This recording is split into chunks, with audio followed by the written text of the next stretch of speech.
Credo che non potessi ricevere premio migliore, è una grande soddisfazione. Adesso comincia un altro passo importante, l'inizio sarà da domani, io mi aspetto grandi cose.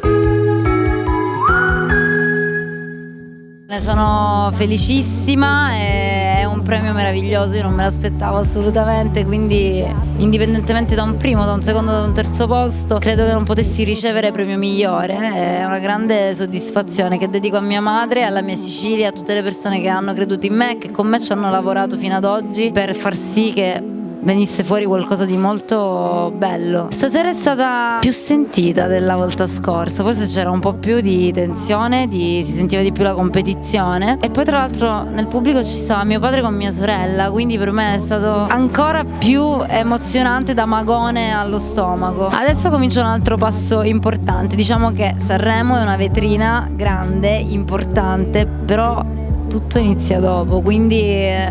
l'inizio sarà da domani, dall'uscita dell'album, dai concerti, dai live, e quindi io mi aspetto grandi cose. Stasera festeggio con tutto il mio team, con la mia mamma, con la mia zia, con il mio ragazzo, e magari domani dormo anche 2 ore in più.